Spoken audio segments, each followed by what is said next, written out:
Hola, buenas tardes. Hoy vamos a ver otra sesión y vamos a referirnos a la estructura atómica y configuración. ¿Sí? Bien, cuando hablamos de estructura atómica,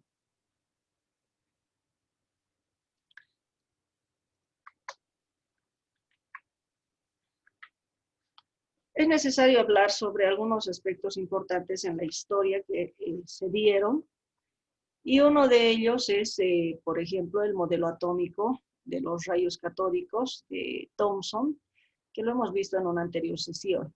¿Sí? Asimismo, es importante hablar sobre, por ejemplo, Planck. ¿Sí? Planck nos habla sobre un experimento. Entonces, Planck nos pone y nos habla sobre un experimento en donde interviene la mecánica ondulatoria, por ejemplo, ¿no? Hablar de mecánica del comportamiento de las partículas subatómicas, y ahí entra acompañado por Broglie, otro científico, que empiezan a hacer hipótesis sobre el comportamiento de la luz y la energía que provocan. Asimismo, ingresa también Einstein, hace referencia a través de la masa por la velocidad de la luz al cuadrado, que indica que produce cierta energía. Entonces, entre ambos, tanto Einstein como Planck, desarrollan un modelo que es la longitud de onda, que va a estar en función a la constante de Planck y en función a la masa y la velocidad de la luz, y si hablamos de a nivel particular, la velocidad de la partícula. ¿Sí? Entonces, la constante de Planck se ha determinado que es igual a 6,63 por 10 a la menos 34 joules por segundo. ¿Sí? Entonces, se ha denominado constante de Planck en honor a que Planck ha descubierto esta constante. Entonces, esta constante hace que se dé una relación directa entre la longitud de onda y en función a la constante de Planck, masa y la velocidad, ya sea de la luz o de la partícula. Muy bien, hablar del modelo atómico de Niels Bohr, adelantándonos un poquito, más adelante vamos a ver más, hace referencia a que Niels Bohr nos indica que existen niveles de energía. ¿Sí? Entonces, su principal trabajo ha sido sobre el átomo de hidrógeno. Entonces, él introduce una constante para poder determinar la energía que provoca esta partícula, si quieren, ¿sí? Dentro de el átomo de hidrógeno. Y por eso se llama el átomo de hidrógeno. Lástima que solo este modelo ha funcionado para el hidrógeno. Sin embargo, ha sido un aporte muy importante. ¿Por qué? Porque se ha determinado ya niveles de energía. ¿Sí? Esta constante va a estar en función de de ergios, igual a 2,18 por 10 a la menos 11 ergios. ¿Sí? Bien.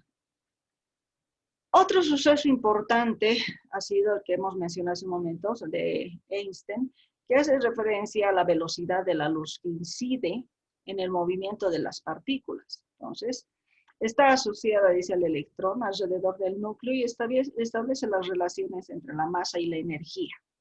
¿Sí? Entonces, la energía va a estar en función a la masa por la velocidad al cuadrado de las partículas. Entonces, de los fotones en este caso. Entonces, muy similar a la energía cinética, ¿no? que se utiliza. Bien, entonces este es un modelo, ¿sí? de Einstein, ¿no? Y nos habla de radiación, de la energía cinética, que va a estar igual en función de un trabajo que se pueda dar, ¿no? Ahora, hablar de radiación es referirnos a Becquerel, por ejemplo, ¿no? Becquerel empieza a hablar al inicio, en realidad, su descubrimiento sobre los rayos alfa, beta y gamma que se presentan. Entonces, estos radios de Becquerel indican que existe bastante radiación y existen rayos más dañinos que otros. ¿sí? Entonces hace referencia y los cataloga en tres, los rayos alfa, los beta y los gamma. Que también adopta Einstein en función a todos estos descubrimientos que se han ido dando, y los adopta y los plasma bajo esos conceptos, ¿no? De trabajar y de analizar a la luz como tal.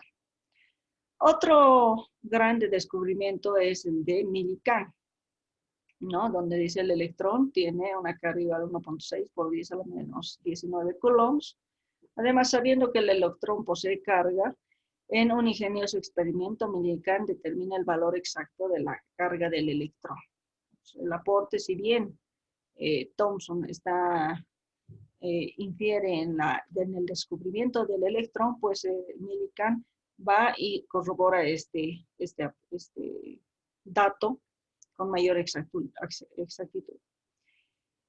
Otro descubrimiento es el de Broglie,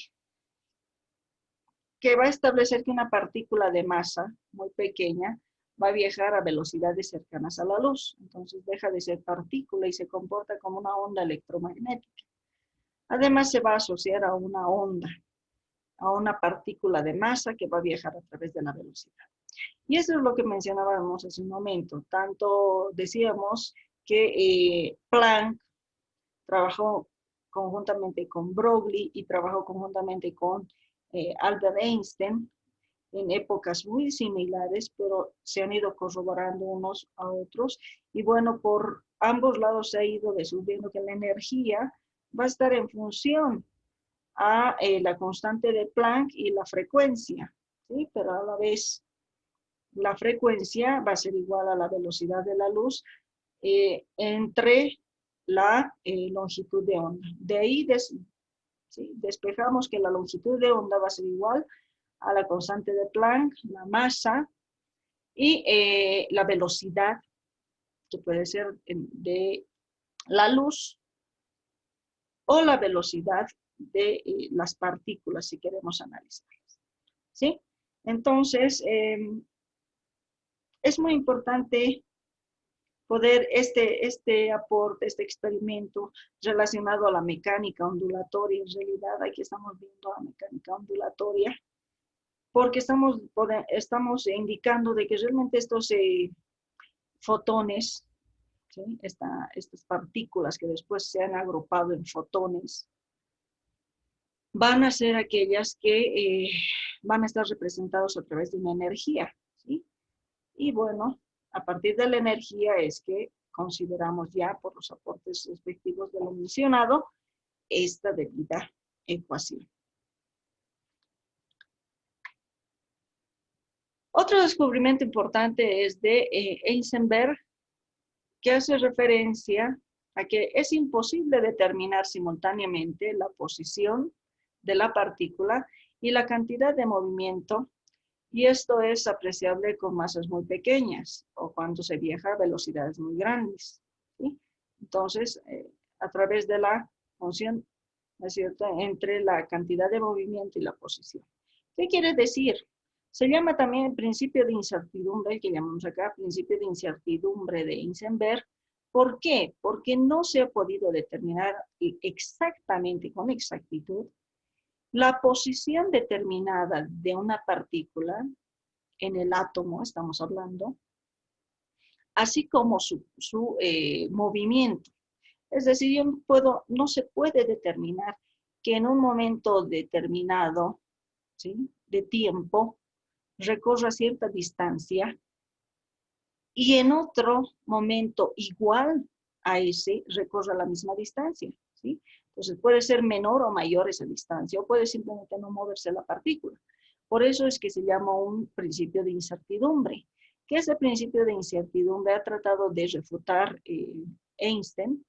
Sin embargo, no ha llegado a nada porque ha indicado se crean márgenes de error, pero estos errores también están relacionados a esa posición y a esa cantidad de movimiento. Entonces, es imposible poder determinar que en un movimiento determinado recorre la partícula cierta distancia, ¿sí?, y cierta posición se mantenga constante. Por eso se llama de incertidumbre. Es un gran aporte que ha hecho Heisenberg. Otro aporte es hablar de la teoría cuántica de Schrödinger, que va a establecer una función de onda que va a describir el comportamiento de un electrón alrededor del núcleo, a partir de una contribución de energía potencial y otra energía cinética. Entonces, se ha determinado esta su ecuación, ¿sí? Entonces, resuelve únicamente para el átomo de hidrógeno, pero ya se han determinado, ¿no es cierto?, niveles de energía y el movimiento de la energía del electrón en el átomo. Y bueno, ahí tenemos, ¿no?, con la ecuación, está en función de la constante de Planck, la energía potencia, energía total, función de onda, posición y la masa de la partícula, que se utiliza en casos muy especiales, pero es un aporte igual muy importante.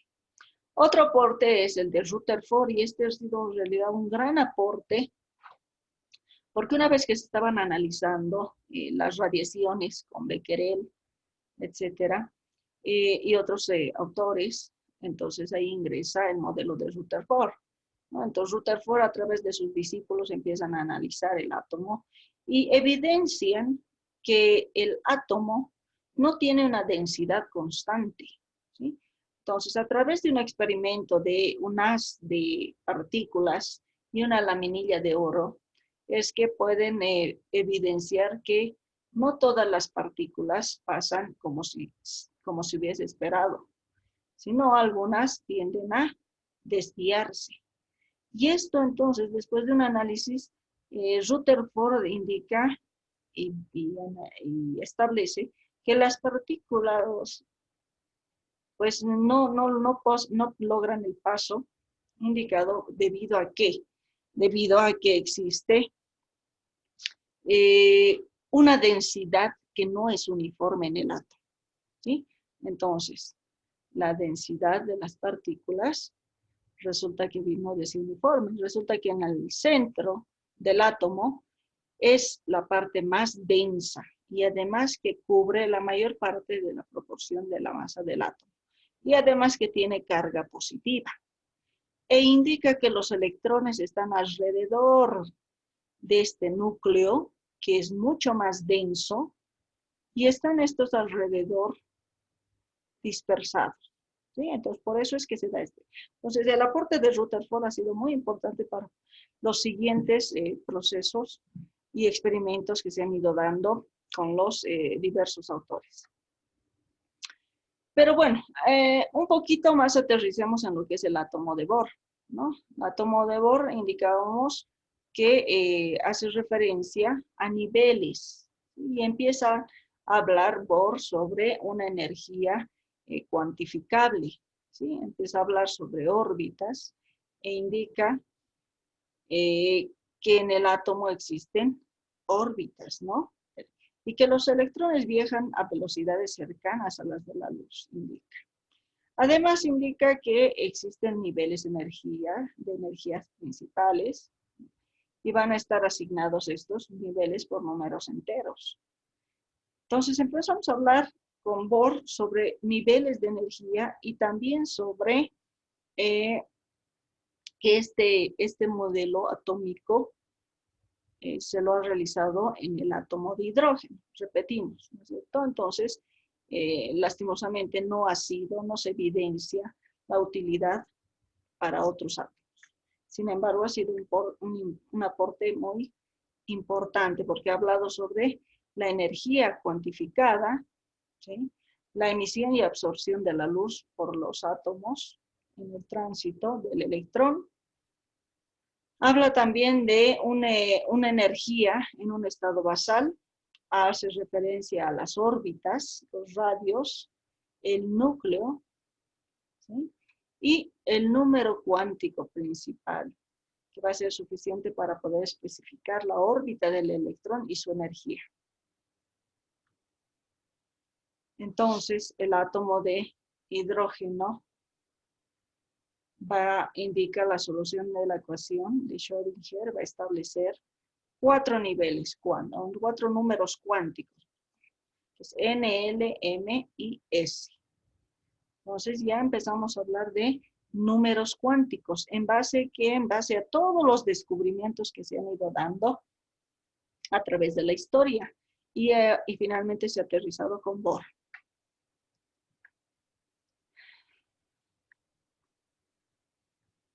El número cuántico principal, conocido como n, donde los valores del número cuántico, ¿sí?, son valores enteros de 1, 2, 3, etcétera, y van a definir el tamaño del orbital cuando sea mayor o cuando se verá también el volumen y también la energía del orbital.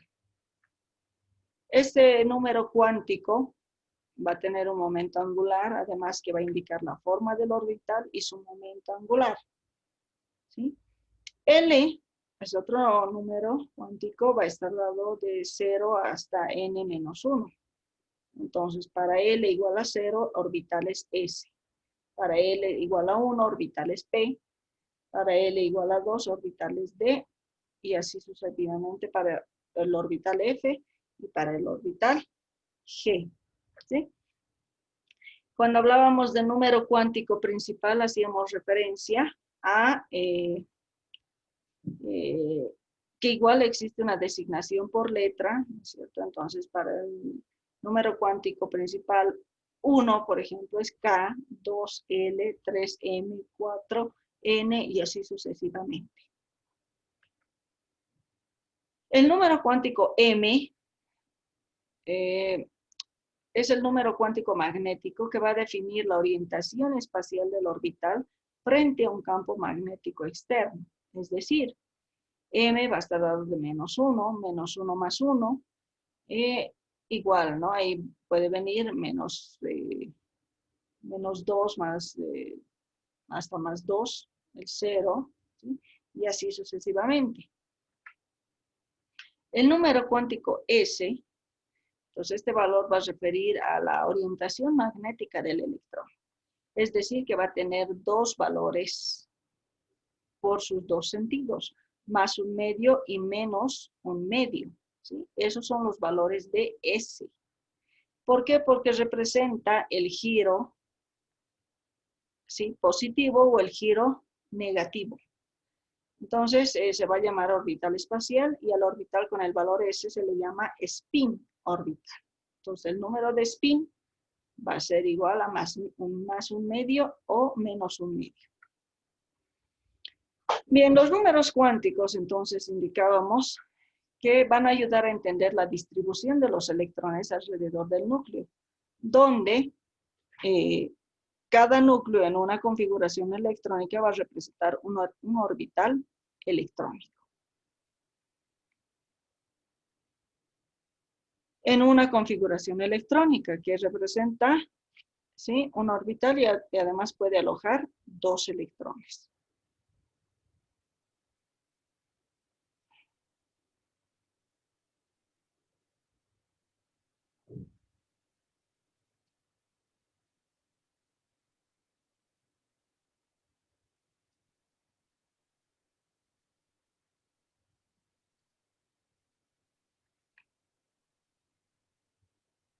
Bien. Denme un minutito.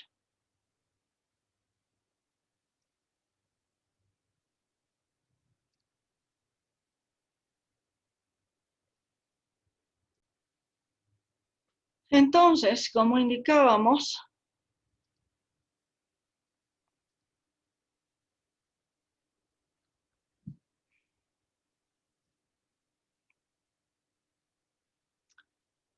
que puede alojar solo dos electrones, donde cada uno de los electrones debe tener 4 números cuánticos. Y ningún electrón puede tener sus 4 números cuánticos iguales.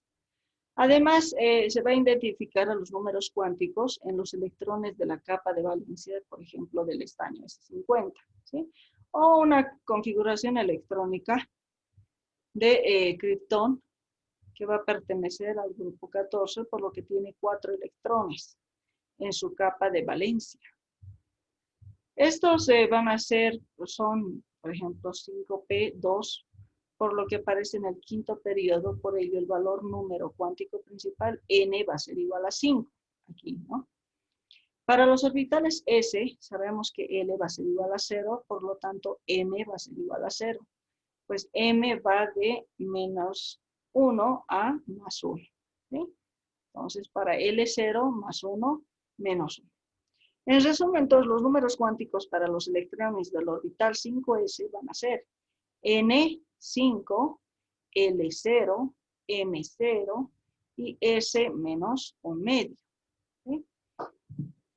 Para un electrón de N5, L0, M0, S más 1 medio y para el otro. Entonces, para los electrones del orbital 5p tenemos N5, L1, M-1, S menos 1 medio para un electrón, y N5, L1, M-1 y S más 1 medio para el otro electrón. Cuando se ha establecido un valor de n igual a 5 y nos enfocamos únicamente en los orbitales s, debemos además imaginar que en este caso existen 5 orbitales. 1s, 2s, 3s, 4s y 5s. Pues de una forma similar a la que se muestra en la diapositiva 24, cuando se establece un valor de n menor o igual a 3. Y además, pensamos que todos los orbitales que pueden contener electrones, la consideración va a ser igual. Con referencia a S va a existir el 1s, 2s, 3s. Con referencia a P, va a existir 2P, 3P o no existe el 1P. Con referencia a D, existe solamente el 3D, no existe el 2D ni el 1D. Entonces, en el total tenemos 3 orbitales S, 6 orbitales P, 3 del 2P y 3 de 3P. Entonces, y bueno, 5 de los orbitales D. Entonces, son 5 para un orbital D, donde L va a ser igual a 2. Los valores posibles de M van a ser menos 2, menos 1, 0, 1 y 2 para L igual a 2. ¿Sí? Va a variar de menos 2 a más 2. Entonces son en total 3 más 6 más 5 igual a 14 orbitales que pueden contener 28 electrones. Y aquí tenemos una referencia de el orbital S, por ejemplo. ¿No? Tiene esta forma, el orbital S, donde es una forma esférica, además que presenta solo una orientación en el espacio y por ello el valor de M va a ser igual a 0. M va a ser 0. En los orbitales P, la forma de los orbitales es diferente a los de S. Y como el valor de L igual a 1 se tiene 3 posibles valores de M, que va a ser menos 1, 0 y 1, entonces eso hace que existan 3 orientaciones posibles para este orbital, PX, PY, PZ. ¿Sí? Tenemos entonces en el eje Z, en el eje X y en el eje Y, igual en esta parte. Para los orbitales D, que es un poco más confuso, ¿sí? Más caprichosas en su distribución, en sus valores, L va a ser igual a 2, entonces tiene 5 posibles valores, ¿sí? Va a variar de menos 2 a más 2. M va a ser menos 2, menos 1, 0, 1 y 2. Esto hace que existan 5 orientaciones posibles para este orbital, ¿sí? En los ejes, ¿no? D, Y y X. O X, Z, ¿sí? O D, o Y, Z, etc. Entonces, desde un punto de vista transversal, si quieren un corte transversal, el orbital 1s, por ejemplo, va a tener esta forma, el 1s, 2s, el 1s, 2s y 3s, tiene estas orbitales, por los orbitales 2p y 3p, orbital 3p. Los orbitales F presentan esta forma y son aún más complicados dado que el valor de L es igual a 3. Entonces van a tener orientaciones M, o sea, el valor, un número cuántico M, ¿sí? Que representa el número cuántico magnético, se llama.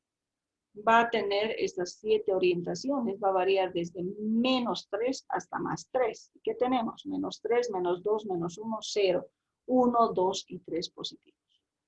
Esos van a ser los valores para de número cuántico magnético, si L representa, y va a ser igual a 3. L representa los subniveles. Ojo.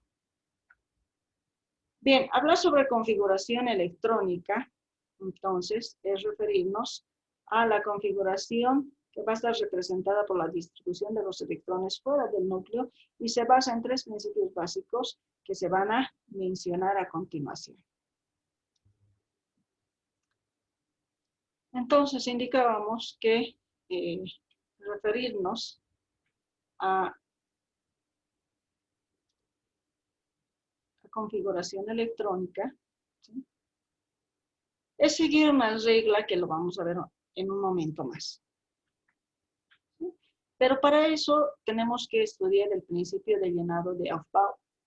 Establece que el llenado de orbitales va a iniciar del subnivel más bajo de energía.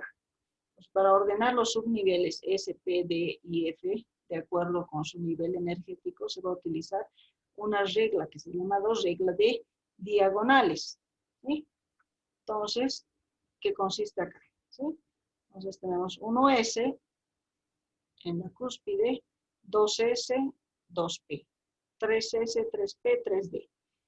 Entonces, esto está en función de la cantidad de orbitales y otros aspectos que se han considerado para poder describir, ¿no es cierto?, así como los subniveles y los niveles de energía. Ahora, ¿en qué consiste? Entonces, cuando hablamos de una configuración electrónica, viene en este sentido, ¿no? Consideramos, luego sube, luego baja, viene por el medio, baja, viene por el medio, baja, baja y baja. En ese sentido, de acuerdo al elemento, se va a considerar para la configuración electrónica. De acuerdo a esta regla de diagonales, el orden que siguen los niveles y subniveles de energía, iniciando en la parte posterior a la parte anterior, partiendo de la primera flecha, va a ser el siguiente. Entonces, 1S, 2S, 2P, 3S, 3P, 4S, 4D, 4P, 5S, 5D, etc. En función a esto, ¿no?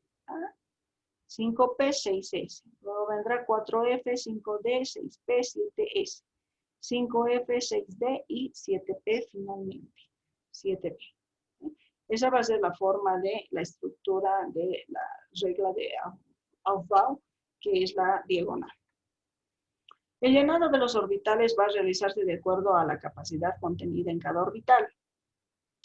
Entonces, número de orbitales, ¿sí?, van a estar dados de acuerdo a los subniveles de energía. Entonces, por ejemplo, para aquí S va a ser igual a 1, P 3, D 5, F, ¿sí?, 10. ¿No?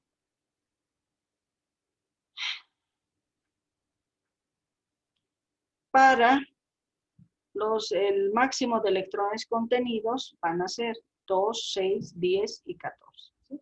Pues aquí en F es 7, ¿sí?, es 1, 3, 5, 7. Esto vamos a corregir. Los electrones en la configuración se van a representar mediante exponentes y en la representación gráfica se hace el uso de flechas. Hacia arriba indica el giro positivo del electrón, hacia abajo el giro negativo del electrón. En la notación cuántica vamos a tener en este caso, ¿no? Este va a representar el nivel de energía, este valor, su superíndice, el no electrones, y el subnivel. El principio de máxima multiplicidad de Hund ingresa ahí, entonces enuncia lo siguiente. La distribución electrónica más estable en los subniveles es la que tiene el mayor número de espines paralelos.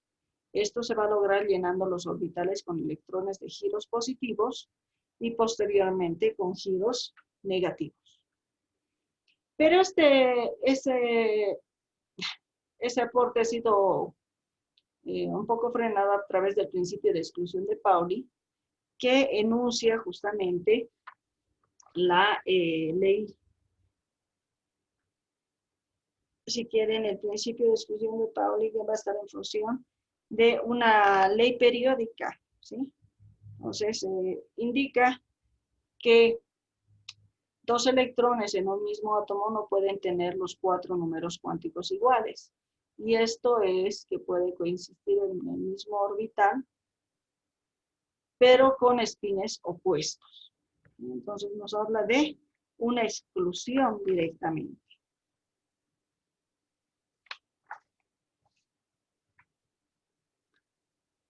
Por ejemplo, acá tenemos, ¿no? En la representación gráfica y los espines respectivos, ¿no? Para el litio, berilio, boro, carbono, etc. ¿No? Cómo se van a ir representando a través de las casillas de llenado. ¿Sí? Tenemos 2, 2, 1, las dos completas, 1, etc. Y así se van completando en todos los niveles.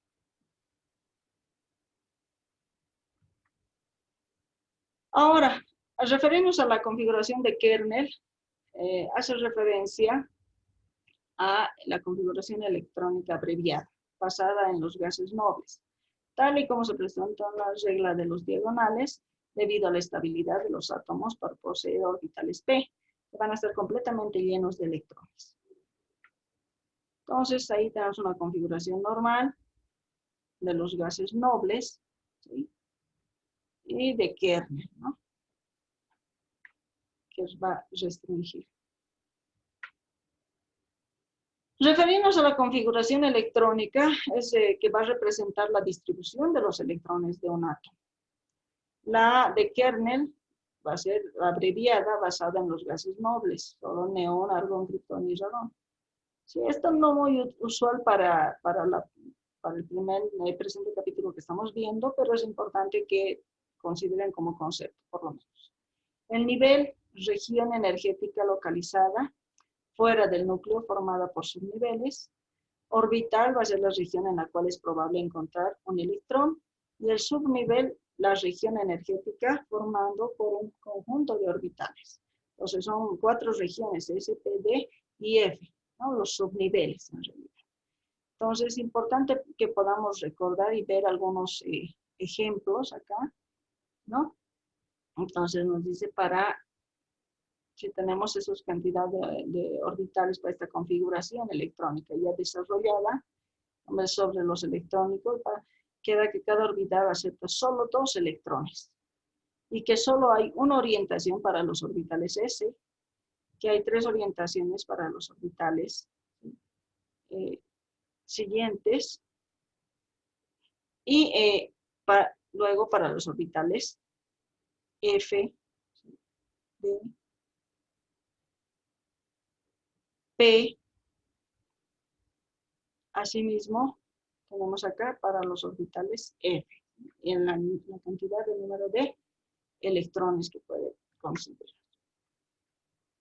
Del oxígeno, por ejemplo, 8, es 8, entonces tenemos esta, según Aufbau, la regla de diagonales, tenemos un total igual a 8 electrones. ¿Sí?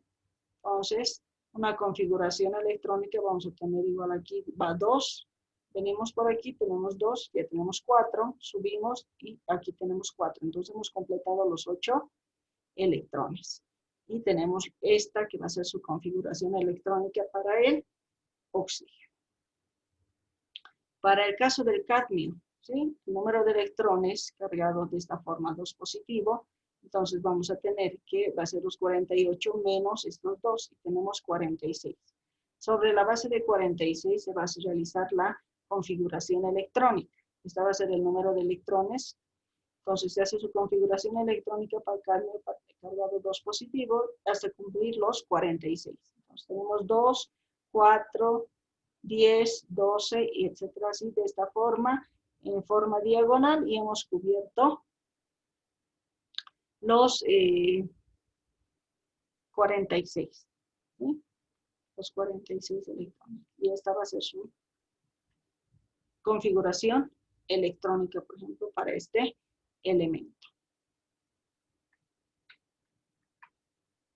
Bien, ha sido un gusto haber visto con ustedes esta sesión de lo que es la estructura atómica, segunda parte, y también configuraciones electrónicas. Vamos a ver en una siguiente sesión la tabla periódica. ¿Sí? Hasta luego, que tengan Muy buen resto de jornada.